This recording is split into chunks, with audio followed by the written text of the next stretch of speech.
जय हिंद। आज हम आप लोग के लिए लेकर आए हैं झारखंड बोर्ड का मॉडल सेट 2।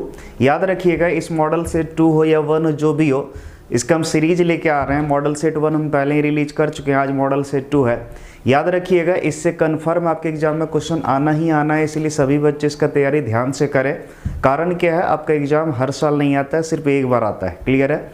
इसमें बढ़िया मार्क्स ले आइए, आपके लिए बहुत ज़रूरी है। तो चलिए स्टार्ट करते हैं बिना टाइम वेस्ट किए हुए। तो आज हम लोग मॉडल सेट 2 स्टार्ट कर रहे हैं। तो देखिए पहला क्वेश्चन क्या बोल रहा है। ठीक है, फर्स्ट क्वेश्चन देखते हैं। तो पहला क्वेश्चन बोल रहा है हम लोग का कि बोल रहा है दूरी r पर रखे आवेश, दूरी r पर रखे समान परिमाण के दो आवेश एक दूसरे पर F बल लगाते हैं। यदि आवेश को आधा कर दिया जाता है और उनके बीच दूरी दोगुनी कर दी जाती है तो प्रत्येक आवेश पर लगने वाला नया बल है। क्लियर है? सुनना ध्यान से देखिए क्या बोल रहा है। उनके आवेशों को क्या कर दिया, आधा कर दिया, और दूरी क्या कर दिया, दोगुना कर दिया। ध्यान से देखिएगा, तब बोल रहा नया बल क्या होगा। तो जानते हैं F समानुपाती होता है Q1 इंटू Q2, व्युत्क्रमानुपाती होता है R²। क्लियर है? तो F समानुपाती हम ऐसे लिखें Q1 into Q2 into 1/R²। बात तो बराबर है। तो बोलो F समानुपाती, ये आवेशों को आधा कर दिया, आधा यानी कितना 1/2। बोलो इसको भी आधा कर दिया 1/2 इंटू दूरी जो है दोगुना कर दिया। देखिए दूरी को क्या कर दिया, दोगुनी कर दिया। दूरी को दोगुनी या 2 का स्क्वायर। क्लियर है? अगर इसको सॉल्व करोगे तो ध्यान से देखो, ये हो जाएगा 1/16। कितना हो जाएगा, 2 दूनी 4 और ये 2 का स्क्वायर 4, तो 4 गुने 4 16 हो जाएगा, 1/16 टाइम्स हो जाएगा। तो पहले फोर्स अगर F लग रहा था तो अब F/16, उसका 1/16 टाइम करोगे तो F/16। इसका आंसर गया डी नंबर। क्लियर है? नेक्स्ट क्वेश्चन नंबर 2 क्या बोल रहा है, ध्यान से देखिए। क्वेश्चन नंबर 2 बोल रहा है निम्नलिखित में से कौन विद्युत क्षेत्र का SI इकाई है, यानी SI मात्रक कौन सा विद्युत क्षेत्र का, तो न्यूटन प्रति कूलम। विद्युत क्षेत्र का SI मात्रक होता है न्यूटन प्रति कूलम। D number answer. ध्यान से देखिएगा क्या बोल रहा है ये क्वेश्चन। बोल रहा है जब एक विद्युत द्विध्रुव को एक समान विद्युत क्षेत्र में रखा जाता है तो यह अनुभव करता है। क्लियर है? यानी विद्युत द्विध्रुव को कहाँ रखें, एक समान विद्युत क्षेत्र में। और याद रखिएगा, एक समान विद्युत क्षेत्र में अगर कभी भी विद्युत द्विध्रुव को रखते हैं तो उस पर जितना धनावेश पर बल लगता है उतना ही ऋणावेश पर लगता है, इसलिए, और विपरीत दिशा में लगता है, इसलिए वो दोनों एक दूसरे कैंसिल कर देता है। तो याद रखिए वहां तो बल तो नहीं लगेगा, तो वहां सिर्फ क्या लगेगा, एक बल आघूर्ण लगेगा। इसका आंसर गया बी, एक बल आघूर्ण का अनुभव करेगा वो। क्लियर है? टॉर्क का। क्लियर है? ध्यान से देखिए क्वेश्चन नंबर 4 बोल रहा है 1 वोल्ट बराबर होता है, याद करो आप सीखे होंगे, 1 volt equal to 1 joule per coulomb. 1 joule per coulomb. तो ध्यान से देखिए 1 जूल बाय 1 कूलम, तो इसका आंसर गया कितना, सी नंबर। क्लियर है? नेक्स्ट ध्यान से देखिए क्वेश्चन नंबर 5 क्या बोल रहा है। क्वेश्चन नंबर 5 बोल रहा है यदि एक समांतर प्लेट संधारित्र के दो प्लेटों के बीच एक परावैद्युत पट्टी डाला जाता है तो उसकी धारिता। याद रखिएगा, संधारित्र के प्लेटों के बीच परावैद्युत पट्टी डाल दे या चालक पट्टी डाल दे, उसके कारण धारिता उसका बढ़ेगा ही बढ़ेगा। इसका आंसर आ जाएगा ए नंबर, बढ़ती है। नेक्स्ट क्वेश्चन नंबर 6 क्या बोल रहा है, निर्वात स्थान की निरपेक्ष पारगम्यता होता है। निरपेक्ष पारगम्यता यानी एप्सिलॉन नॉट, इसका वैल्यू आप पढ़े होंगे, इसका होता है 8.85 इंटू 10⁻⁻12। अगर यूनिट का बात करें कूलम स्क्वायर पर न्यूटन पर मीटर स्क्वायर। क्लियर है? ये गया इसका मात्रक। क्लियर है? ये इसका वैल्यू। देखिए जरा से, इसका ए नंबर आंसर सही जाएगा। क्लियर है? नेक्स्ट ध्यान से देखिए, बोल रहा है क्या समान विभव के क्षेत्र में, समान विभव के क्षेत्र में, यानी विभव क्या है, समान है, यानी पोटेंशियल कांस्टेंट है। तो याद करो, अगर पोटेंशियल कांस्टेंट है तो आप पढ़े थे dV/dr equal to E, actually minus था। तो सोचो अगर V कांस्टेंट है, कांस्टेंट का डिफरेंस करेंगे तो इलेक्ट्रिक फील्ड कितना हो जाएगा, 0। तो इसका आंसर जाएगा विद्युत क्षेत्र 0 है, बी नंबर। चलिए नेक्स्ट देखते हैं। बोल रहा संधारित्र में संचित ऊर्जा के लिए कौन सा व्यंजक सही नहीं है, यानी इसमें से कौन सा व्यंजक सही नहीं है। संधारित्र में संचित ऊर्जा U बराबर था 12CV², या फिर Q²/2C, या फिर 12QV। ये तीनों जो है ये उसका फॉर्मूला था। तो ध्यान से देखो, ये तीनों सही है, तो इसका आंसर जाएगा QV²। ये जो है गलत है, ये नहीं होगा।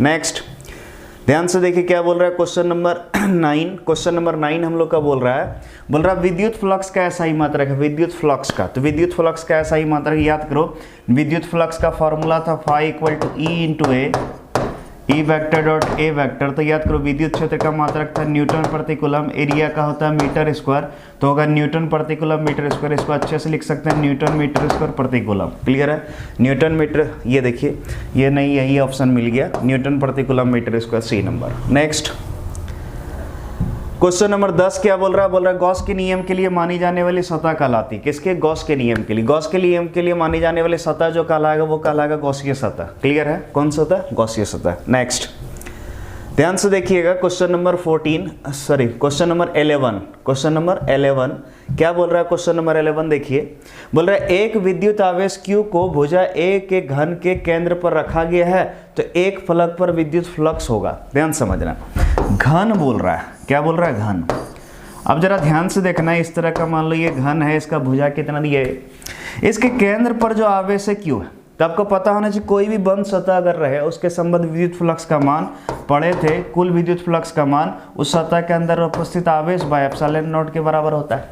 क्लियर है, यानी ये होगा पूरे का, लेकिन हमको पूरे का नहीं पूछ रहा, किसी एक फलक यानी एक सतह का पूछ रहा है। किसी घन में 6 सतह होता है, 1 2 3 4 5 6, तो बोल रहे हैं किसी एक सतह का जिसका 1/6 टाइम हो जाएगा। क्लियर है, तो अगर 1/6 टाइम्स करेंगे तो 5 मान लेते हैं, यानी एक का, तो 1/6 into Q by epsilon not. Clear है, इतना आ जाएगा ऑप्शन।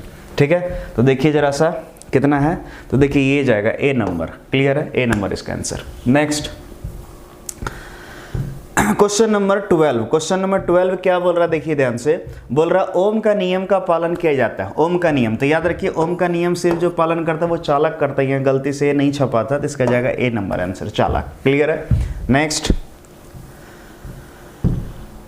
ध्यान से देखिए क्वेश्चन नंबर 13 क्या बोल रहा है? बोल रहा है बहाव वेग VD संबंध के अनुसार विद्युत क्षेत्र की तीव्रता के साथ बदलता है। क्लियर है, यानी बहाव वेग यानी अनुगमन वेग या संवहन वेग भी पढ़ते हैं, तो VD बराबर था म्यू इंटू ई, तो हम इसको ऐसे लिख सकते हैं VD इक्वल टू म्यू, तो कांस्टेंट है VD समानुपाती ई। देखिए ऑप्शन दिख रहा है, डी नंबर। क्लियर है, नेक्स्ट आगे क्वेश्चन नंबर 14 क्या बोल रहा है? बहुत ही आसान है, बोल रहा है किरचॉफ का संधि नियम किस संरक्षण पर आधारित है? सिंपल सा आवेश। याद रखिए किरचॉफ का जो पहला नियम या संधि नियम या धारा नियम जो कहते हैं वो आवेश संरक्षण पर आधारित है। नेक्स्ट क्वेश्चन नंबर 15, 15 नंबर क्या बोल रहा है क्वेश्चन? ध्यान से देखिए, बोल रहा है किरचॉफ का लूप नियम किसके संरक्षण पर आधारित? किरचॉफ का लूप नियम याद करो ऊर्जा संरक्षण पर आधारित है। किसके? ऊर्जा। नेक्स्ट क्वेश्चन नंबर 16 क्या बोल रहा है? ध्यान से देखिए, बोल रहा है किसी चालक के पदार्थ की प्रतिरोधकता निर्भर करती है।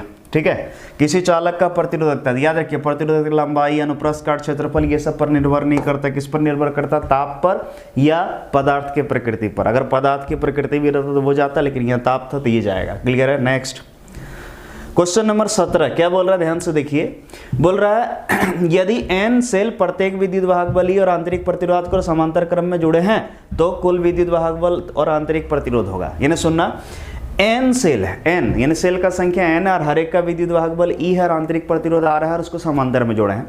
तो याद कर हम सिखाए थे, जैसे मान लो ये सेल है, ये इसका आंतरिक प्रतिरोध, ये सेल, ये इसका आंतरिक प्रतिरोध, ये सेल, ये इसका आंतरिक प्रतिरोध, और इसको अगर समांतर क्रम में जोड़ देंगे। क्लियर है, किस क्रम में? समांतर क्रम में जोड़ देंगे, और हर एक का विद्युत वाहक बल अगर E है और आंतरिक प्रतिरोध R है, तो हम क्या सिखाए थे? समांतर में विद्युत वाहक बल नहीं जोड़ता है, चाहे 1 रहे, 2 रहे, 3 रहे, जितना भी रहे सबका मिला के, तो विद्युत वाहक बल तो E रहेगा। लेकिन ये जो आंतरिक प्रतिरोध है, प्रतिरोध जब समांतर में रहेगा तो अगर 2 ठो रहता समांतर में तो R/2, 3 रहता तो R/3, लेकिन यहाँ कितना बोल रहा है? n सेल है, कितना हो जाएगा? R/n, यानी R/n। क्लियर है, तो विद्युत वाहक बल E और आंतरिक प्रतिरोध R/n, ये जाएगा। तो देखिए इसका आंसर नंबर ए नंबर सही होगा। क्लियर है, नेक्स्ट क्वेश्चन नंबर देखते हैं 18, क्वेश्चन नंबर 18 क्या बोल रहा है? ध्यान से देखिए, बोल रहा मिश्र धातु मैग्नीन की प्रतिरोधकता है। ठीक है, मिश्र धातु किसकी? मैग्नीन की प्रतिरोधकता है। तो सिंपल सा, मैग्नीन जो होता है एलॉय होता है, यानी मिश्र धातु, उसको बनाए ही इसलिए जाता है ताकि टेम्परेचर में चेंज हो, तापमान में कुछ बदलाव हो तो भी उसका प्रतिरोध जल्दी नहीं बदले। तो देखिए जरा सा, तापमान से लगभग स्वतंत्र, तो इसका आंसर जाएगा ए नंबर। तापमान से ये लगभग क्या होगा? स्वतंत्र होगा। नेक्स्ट ध्यान से देखिए क्वेश्चन नंबर 19 क्या बोल रहा है, बोल रहा है समांतर संयोजन में प्रतिरोधक के तुल्य प्रतिरोध। समांतर में जब संयोजित करेंगे प्रतिरोध तो क्या होगा, तुल्य प्रतिरोध। तो इसका आंसर सिंपल सा कम हो जाती है। क्या हो जाती है, कम।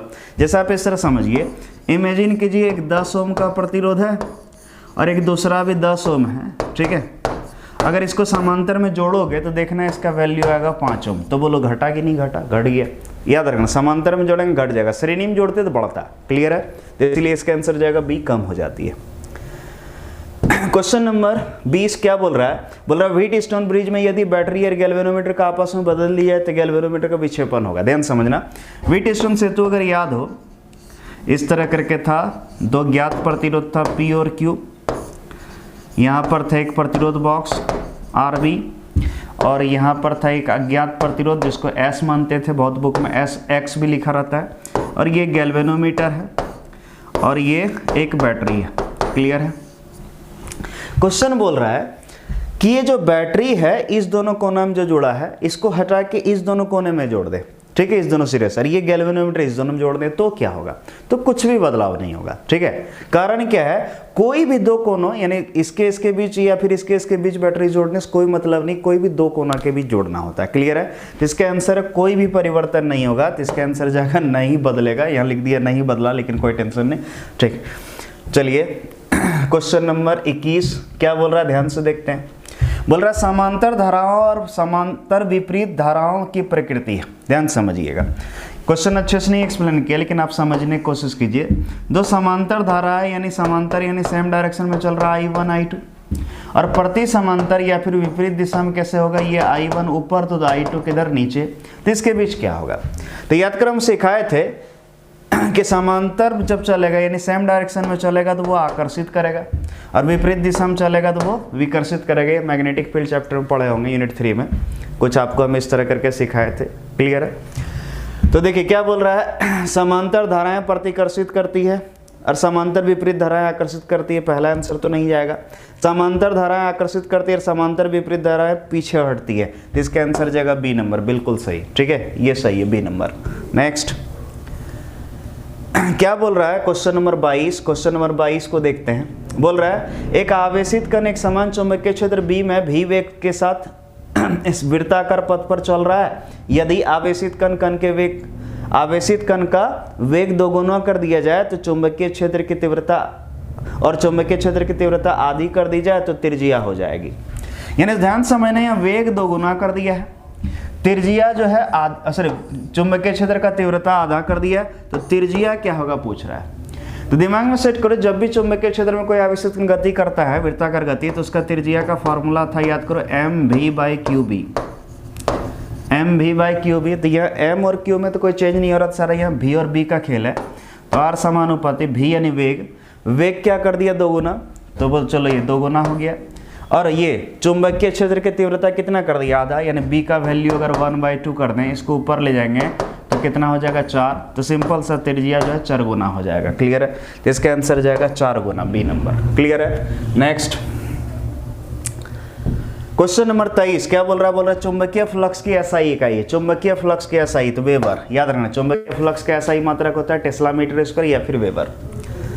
ध्यान से देखिएगा 24 नंबर क्वेश्चन क्या बोल रहा है, साइक्लोट्रॉन का उपयोग तेजी लाने के लिए किया जाता है, किसका, धनायन का।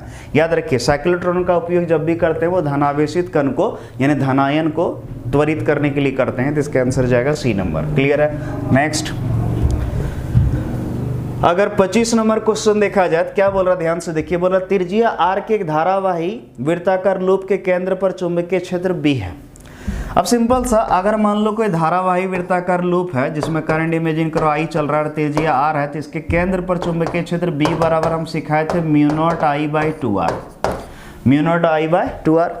तो यहाँ r अगर ये सब कांस्टेंट माने तो बोलो B व्युत्क्रमानुपाती क्या हो जाएगा, r, तो इसका आंसर जाएगा B व्युत्क्रमानुपाती होगा r का। ठीक है, तो आंसर होगा B r के व्युत्क्रमानुपाती है। क्लियर है, बी नंबर। क्लियर है। नेक्स्ट क्वेश्चन नंबर 26 क्या बोल रहा है, ध्यान से देखिए, दो समांतर धारावाही चालकों के बीच दूरी दोगुनी कर दी जाती है तो चालकों के बीच बल पर क्या प्रभाव पड़ेगा। ध्यान समझना, दो समांतर धारावाही चालक अगर ले लें, करंट चल रहा I1 और I2, और इमेजिन करो इसके बीच डिस्टेंस a है, तो इसके बीच हम फोर्स पढ़ाए थे, इसका फॉर्मूला होगा μ0 I1 I2 बाई 2πa, ये फॉर्मूला था। क्लियर है? सोचो जरा से, ये दूरी जो है दोगुना कर दिया है, यानी a का वैल्यू दोगुना, इसका दोगुना कर दिया, ये सब तो कांस्टेंट मानो, तो f व्युत्क्रमानुपाती ये हो जाएगा। तो सोचो अगर ये दोगुना कर दिया तो 1/2, यहाँ a को दोगुना कर दिया तो 1/2 यानी आधा हो जाएगा। क्लियर है? तो इसका आंसर हो जाएगा बल 1/2 गुना हो जाता है, बी नंबर। क्लियर है? नेक्स्ट क्वेश्चन नंबर 27 क्या बोल रहा है, ध्यान से देखिए। क्वेश्चन नंबर 27 बोल रहा है एक गतिमान आवेशित कण एक समान चुंबकीय क्षेत्र में गति करते समय कोई बल का अनुभव नहीं करता है। ठीक है, समझिए, गतिमान आवेशित कण चुंबकीय क्षेत्र में गति करते समय कोई बल का अनुभव नहीं करता है। याद करो, चुंबकीय क्षेत्र में जो बल लगता है आवेशित कण पर, वो लगता है QVB sin theta, QVB sin theta. और इसमें अगर बल नहीं लगता तो बल नहीं होने के मात्र पीछे जो है 3 कारण हो सकता है। ठीक है, पहला ये 2 कारण हो सकता है। पहला, वेग ही नहीं हो, चल ही नहीं रहा, क्लियर है, तब बल नहीं लगेगा। और दूसरा, अगर कोण जो है 0 डिग्री या 180 डिग्री हो, यानी अगर कोई चुंबकीय क्षेत्र के समांतर या प्रति समांतर गति करे तभी वेग बल शून्य होता है। तो पहला ऑप्शन, यदि आवेशित कण चुंबकीय क्षेत्र के लंबवत चलता है, ऐसा तो कारण नहीं हो सकता। यदि आवेशित कण चुंबकीय क्षेत्र के समांतर चलता है, जी हाँ बिल्कुल सही, समांतर या प्रति समांतर भी चलेगा तो वेग बल नहीं लगेगा, बी नंबर के आंसर। क्वेश्चन नंबर 28 क्या बोल रहा है, क्वेश्चन नंबर 28 देखते हैं। बोल रहा है पृथ्वी एक चुंबक के रूप में व्यवहार करती है जिसमें चुंबकीय क्षेत्र लगभग भौगोलिक से इंगित करता है। किधर से किधर बाबू? उत्तर से दक्षिण। याद रखिए, पृथ्वी का चुंबकीय क्षेत्र होता है नॉर्थ से साउथ पोल। क्लियर है? उत्तर से दक्षिण। चलिए अब क्वेश्चन नंबर 29 देखते हैं। क्वेश्चन नंबर 29 क्या बोल रहा है, ध्यान से देखते हैं। क्वेश्चन नंबर 29 बोल रहा है किसी स्थान पर भौगोलिक अम्योत्तर और चुंबकीय मध्याह्न रेखा के बीच कौन होता है। ध्यान समझना, भौगोलिक अम्योत्तर और चुंबकीय मध्याह्न रेखा से क्या गुजरता है? चुंबकीय अम्योत्तर। यानी भौगोलिक अम्योत्तर और चुंबकीय अम्योत्तर के बीच कौन क्या होता है? याद क्रम सिखाए थे, भौगोलिक अम्योत्तर और चुंबकीय अम्योत्तर के बीच जो कौन होता है उसको कहते हैं चुंबकीय दिक्पात। क्या कहते हैं? चुंबकीय दिक्पात। इसका आंसर गया ए नंबर, चुंबकीय दिक्पात। नेक्स्ट क्वेश्चन नंबर 30 क्या बोल रहा है, ध्यान से देखिए। बोल रहा है पृथ्वी के चुंबकीय क्षेत्र का परिमाण है, पृथ्वी के चुंबकीय क्षेत्र का परिमाण है। तो सिंपल सा, हर जगह समान ऐसा तो नहीं, सभी स्थान पर शून्य नहीं, बहुत अधिक मानिए तो बहुत कम होता है। तो इसका आंसर जाएगा डी, पृथ्वी के सतह पर जगह जगह बदलता रहता है। याद रखना, पृथ्वी पर क्या होता है, पृथ्वी का चुंबकीय क्षेत्र का मान अलग अलग स्थान पर अलग होता है। जैसे दिल्ली में कुछ और होगा तो मुंबई में कुछ और होगा, चेन्नई में कुछ और होगा तो अफ्रीका में कुछ और होगा। हर एक स्थान पर याद रखना चुंबकीय क्षेत्र का मान और दिशा बदलता है, तो इसलिए इसका आंसर गया डी नंबर। क्लियर है? Next question number 31। Question number 31 क्या बोल रहा है, बोल रहा है किसी स्थान पर पृथ्वी के चुंबकीय क्षेत्र का कौन घटक, ऊर्ध्वाधर घटक, क्षैतिज घटक का, एक्चुअली यहाँ गलत थोड़ा छप गया, √3 गुना है। इंग्लिश में देखिए क्लियर है, √3 टाइम्स यानी √3 गुना है। तो इस स्थान पर नमन कोण का मान है कितना? नमन कोण। देखिए साफ साफ बोल रहा है कि भाई यहाँ पर ऊर्ध्वाधर घटक जो है क्षैतिज घटक का √3 गुना है, तो नमन कोण पूछ रहा है। याद करिए, हम सिखाए थे नमन कोण का फॉर्मूला tan डेल बराबर BV/BH, BV/BH। तो ध्यान से देखिए, tan del equal to BV क्या है, बोल रहा है √3 गुना है क्षैतिज घटक के। ये ऊर्ध्वाधर घटक है और ये क्षैतिज घटक है, तो ऊर्ध्वाधर घटक को हम लिख सकते हैं √3 गुना क्षैतिज घटक यानी BH बाय कितना BH, ये कट गया कितना √3, तो tan कितना डिग्री बराबर √3 होता है 60 डिग्री। तो इसका आंसर निकल गया डेल बराबर 60 डिग्री, यानी हमारा नमन कोण 60 डिग्री होगा। तो नमन कोण 60 डिग्री। देखते हैं ऑप्शन कितना नंबर में है, सी नंबर। ठीक है, हमारा जो आंसर गया वो सी नंबर गया, 60 डिग्री। क्लियर है? नेक्स्ट क्वेश्चन नंबर 32 बहुत ही आसान है, बहुत बार पूछता है, याद रखिएगा, सब इंपॉर्टेंट क्वेश्चन के लिस्ट में आता है, बहुत पूछा जाता है आपके एग्जाम में। बोल रहा है लेंज का नियम किसके संरक्षण के नियम का परिणाम है? सिंपल सा, क्या? आवेश, ऊर्जा। याद रखिए, लेंज का नियम ऊर्जा संरक्षण के नियम पर आधारित है। और क्वेश्चन नंबर 33 क्या बोल रहा है, ध्यान से देखिए। अब बोल रहा है एक कुंडली में प्रेरित विद्युत वाहक बल है, प्रेरित विद्युत वाहक बल। याद करो, फराडे का द्वितीय नियम, उसका कहना था किसी कुंडली में प्रेरित होने वाली विद्युत वाहक बल उस कुंडली के संबद्ध विद्युत वाहक बल के किसी भी कुंडली में प्रेरित विद्युत वाहक बल उस कुंडली के संबद्ध चुंबकीय फ्लक्स में परिवर्तन के दर के समानुपाती होती है। यानी निर्भर जो करता है वो चुंबकीय फ्लक्स में परिवर्तन के दर के। तो ध्यान से देखिए, यहाँ पर देखिए चुंबकीय फ्लक्स में परिवर्तन के दर के व्युत्क्रमानुपाती होती है, नहीं ये तो गलत है। चुंबकीय फ्लक्स में परिवर्तन नहीं, चुंबकीय फ्लक्स में परिवर्तन के दर के समानुपाती। तो इसका आंसर बी नंबर गया, चुंबकीय फ्लक्स में परिवर्तन के दर के समानुपाती। क्लियर है? नेक्स्ट क्वेश्चन नंबर 34 क्या बोल रहा है, पारस्परिक अधिष्ठापन का एसआई इकाई है। ध्यान से देखिए, पारस्परिक अधिष्ठापन बहुत बच्चा नहीं समझ पाएगा, ठीक है। इसको कहते हैं क्या, सिंपल सा म्यूचुअल इंडक्टेंस यानी अनोन्य प्रेरकत्व। अनोन्य प्रेरकत्व क्लियर है, आप पढ़े होंगे इसको अनोन्य प्रेरकत्व के नाम से। जब हिंदी नहीं समझ में आए तो इंग्लिश पर फोकस कीजिएगा, याद रखिएगा। तो बोल रहा अनोन्य प्रेरकत्व का एसआई इकाई क्या है, एसआई मात्रक क्या है, सिंपल सा हेनरी। कितना बार पढ़े आप लोग, ये बहुत इंपॉर्टेंट क्वेश्चन है। Next question number 35। Question number 35 क्या बोल रहा है, ध्यान से देखिए। क्वेश्चन नंबर 35 बोल रहा है चुंबकीय क्षेत्र एक सतह के समांतर है तो चुंबकीय फ्लक्स होगा। अब ध्यान समझना, ये मान लो सतह है, इस सतह के समांतर गुजर रहा है, इस सतह से होके तो नहीं गुजर रहा है, इसके समांतर गुजर रहा है, यानी एक जरा सा भी फ्लक्स जा ही नहीं रहा है। फ्लक्स क्या होता है, किसी भी सतह से जितना भी चुंबकीय क्षेत्र रेखा गुजरता है उसी कहते हैं चुंबकीय फ्लक्स। हो क्या रहा है, इधर तो जा नहीं रहा बाबू, ये सीधा निकल जा रहा है ऐसे समांतर, और समांतर निकल जा रहा तो कोई फ्लक्स नहीं, तो इसका आंसर जाएगा शून्य। क्लियर है ऑप्शन, तो ध्यान से देखिए ए नंबर शून्य। तो इसी के साथ हम लोग का जो है सेट 2 आज कंप्लीट हो गया। आप लोग का सेट 2 कंप्लीट हो गया, टोटल 5 सेट है, ठीक है। सेट 2 कंप्लीट हो गया, अगला दिन आपके लिए सेट 3 लेके आएंगे। और प्लीज पढ़ना बाबू, ठीक है। आप ही लोग के लिए इतना मेहनत कर रहे हैं, अपने लिए कुछ नहीं, ठीक है। इसलिए ध्यान से प्लीज पढ़ना तुम लोग, ठीक है। Thank you.